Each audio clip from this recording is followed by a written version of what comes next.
When it comes to managing our health these days, especially our weight and blood sugar, you've probably heard the buzz around two huge but very different approaches. In one corner, we have a powerful medical tool, a weekly shot like Ozempic, and in the other, we have a simple but profound lifestyle change, intermittent fasting. Today, we're going to put them head to head, really dig in, and try to understand what each one offers for our long-term health. So what's it going to be? A weekly injection that works directly on your body's chemistry, or a daily timer that simply changes when you eat? You know, this question really gets to the heart of two completely different ways of thinking about health. So we're going to unpack the science, we'll look at the data, and explore what it all means for the long haul to figure out which path makes the most sense. And here's our game plan for today. We'll start by talking about the modern health dilemma that so many of us are facing. Then, we'll do a deep dive into each of these paths. First, the medical solution, and then the lifestyle approach. After that, it's time for the data duel, where we'll compare them side by side. We'll also explore the incredible science of how our bodies can repair themselves, and finally, wrap it all up to help figure out what this means for making a choice that can last a lifetime. Okay, so let's set the stage here. It is no secret that managing our weight and our metabolic health is, well, it's a real struggle in the world we live in today. Our lifestyles, our food, everything has changed so fast, and frankly, our bodies are having a hard time keeping up. And in the search for answers, two very popular and very different solutions have really come to the forefront. On one hand, we've got this powerful new tool that comes from the pharmacy, a pretty serious medical intervention that's designed to work on our internal biochemistry. And on the other hand, we have a strategy that's rooted entirely in our own daily habits. It's a conscious decision about timing and structure. You can already see how these two paths represent fundamentally different philosophies about how we achieve good health. So let's start with path number one, the medical solution. This brings us to a class of drugs you've almost certainly heard about. They've been all over the news, and they're completely changing the conversation around weight loss. I'm talking about GLP-1 agonists. So what exactly is a GLP-1 agonist? Well, in simple terms, it's an injectable drug, and of course, Ozempic is the one everyone's talking about. But what's really interesting is where it came from. This drug was first created to help people with type 2 diabetes get their blood sugar under control. But during the clinical trials, the researchers noticed this powerful side effect. The patients were losing a pretty significant amount of weight consistently. And for many, that side effect was actually the main attraction. The way these drugs work is kind of like a 1-2 punch. First, they do the job they were designed for incredibly well. They tell your pancreas to release insulin after you eat, which is great for managing blood sugar. But the real game changer, the reason for the dramatic weight loss, is what happens up in your brain. These drugs go right to your brain's satiety center, the part that tells you you're full, and they basically turn down the volume on your hunger signals. You feel full way faster, you stay full longer, and so you just naturally eat less. It's that simple reduction in calorie intake that drives the weight loss.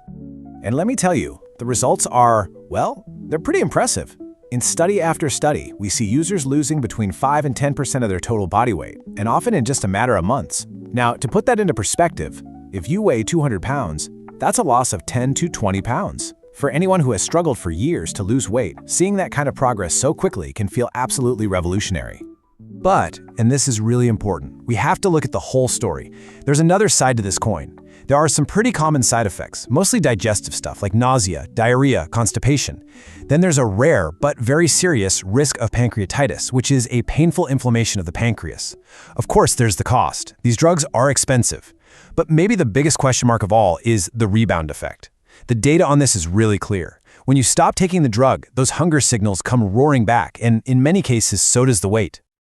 Okay, so now let's completely shift gears and look at our second path, the lifestyle approach. This one isn't about adding anything new to your body. Instead, it's all about changing the timing of your daily routine. Let's talk about intermittent fasting. So intermittent fasting, or IF as a lot of people call it, isn't a diet in the way we usually think of one. It doesn't have a list of good foods and bad foods. Instead, it's an eating pattern. You're just creating a cycle between a window of time when you eat and a window of time when you voluntarily fast. The most common way people do this is the 16-8 method. You fast for 16 hours and you eat your meals within an 8-hour window. The key takeaway is simple. It's not about what you eat, it's all about when you eat. So how can just changing your schedule have such big effects? Well, when you give your body a regular, extended break from digesting food, it gets a lot better at managing blood sugar. Your cells become more sensitive to insulin, which is a cornerstone of good metabolic health. And during that fasting window, your body thinks, okay, no new fuel coming in, so it switches over to burning its stored fat for energy, especially that dangerous visceral fat that's packed around your organs.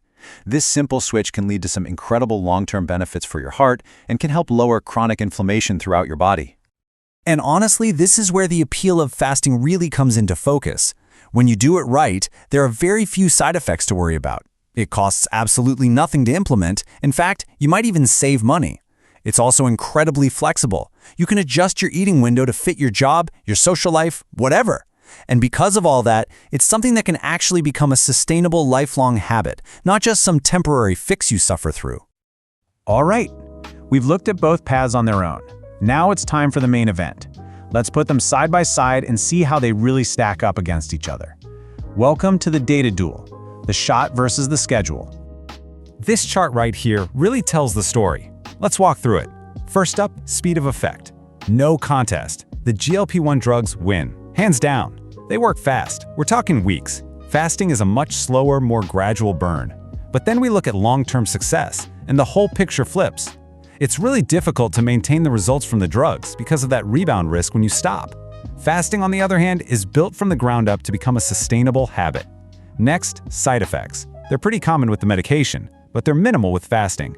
And the cost? Well, the difference is night and day. We're talking potentially hundreds or even thousands of dollars a month versus completely free. And finally, and this might be the most important one, overall health benefits. The drugs are very targeted. They focus narrowly on blood sugar and weight. Fasting, though, offers these broad, sweeping improvements across your entire metabolic and cardiovascular system. Now, that comparison is great for an overview. But to really understand the power of fasting, we need to go a level deeper. We need to look at the incredible science of self-repair to see why its benefits go so far beyond just the number on the scale. So, one of the coolest things that happens when you fast is something called the metabolic switch. Think of your body like a hybrid car. Most of the time it runs on its main fuel source, glucose, which is just sugar from the food you eat. But when you fast for a while, that fuel tank of glucose starts to run empty. But your body is smart. It doesn't just shut down. It flips a switch and turns on its backup generator. It starts taking your stored body fat, breaking it down, and turning it into a super clean and efficient fuel source called ketones. This switch from being a sugar burner to a fat burner is a massive deal for your health. But wait, there's more. Beyond just switching its fuel, fasting also kicks off this amazing process called autophagy. Now, the best way to think about this is like your body's own internal spring cleaning service.